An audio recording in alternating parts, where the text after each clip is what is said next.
ကောင်းသောနေ့ပါအေးချမ်းပျော်ရွှင်ကြပါစေရှင်ဒီနေ့လေးမှာ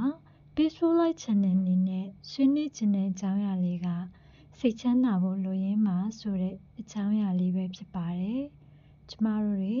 စိတ်ပျော်ရွှင်နေချိန်မှာပြုမှုပြောဆိုလုပ်ကိုင်ဆောင်ရွက်တာတွေနဲ့ကျမတို့ရဲ့စိတ်မှာ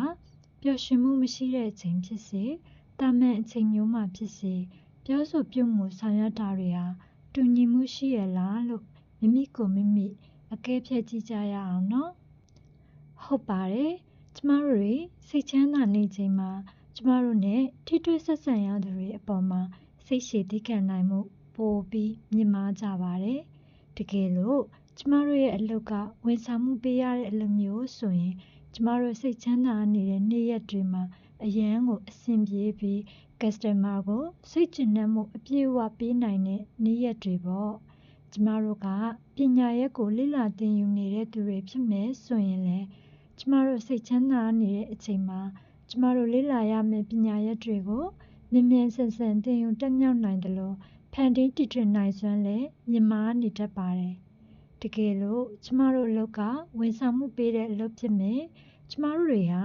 စိတ်ချမ်းသာခြင်းမရှိဘူးစိတ်အဆင်မပြေမှုတစ်ခုခုကြုံတွေ့နေရပြီဆိုရင်ဘလောက်ပဲအလုံးနဲ့စိတ်ခံစားမှုကိုခွဲခြားထားပါစေစိတ်ချမ်းသာနေချိန်မှာပြုမှုပြောဆိုလုပ်ကိုင်ဆောင်ရွက်ပေးတဲ့ဝန်ဆောင်မှုလောက်တော့ customer အတွက်စိတ်ကျဉ်နှံ့မှုအပြည့်အဝရစေဖို့ခက်ခဲစေမှာပါကျမတို့ကိုယ်တိုင်လည်းကျမတို့နဲ့ထိတွေ့ဆက်ဆံရသူတွေအပေါ်မှာသီးခံစိတ်ရှည်နိုင်မှုလျော့နည်းနေမှာအမှန်ပါပညာရက်တွေကိုလေ့လာသင်ယူနေသူတွေအနေနဲ့လည်းစိတ်မချမ်းသာဘူးစိတ်အဆင်မပြေမှုတစ်ခုခုကြုံတွေ့နေရပြီဆိုရင်လေ့လာနေတဲ့ပညာရက်ကိုနားလည်နိုင်မှုခက်ခဲသွားသလိုဖန်တီးတည်ထွင်နိုင်မှုစွမ်းရည်ဆိုတာလည်းဝေးသွားမှာပါနေကုန်းချုပ်အနေနဲ့ဆရာသမားအမြဲဆုံးမလေးရှိသောစကားလေးကိုပြန်လည်ဝေမျှပြစီဘာအလုပ်ပဲလုပ်လို့မိမိအရေးချင်းကိုအကောင်းဆုံးအရေးသွေးနဲ့အကောင်းဆုံးဖြစ်အောင်လုပ်ပါတဲ့ကျမတို့လှုပ်လိုက်တဲ့လုပ်ရတိုင်းမှာအကောင်းဆုံးအရေးသွေးနဲ့အကောင်းဆုံးဖြစ်ဖို့ဆိုရင်တော့ကျမတို့တွေစိတ်ချမ်းသာနေဖို့ကလိုရင်းပါလို့ပြောပြစီဒီနေရာမှာကျမတို့တွေစိတ်ချမ်းသာဖို့မည်သူတဦးတယောက်ပေါ်မှာမှမိတည်နေခြင်းမရှိဘူးဆိုတာနားလည်လက်ခံနိုင်ဖို့လိုပါတယ်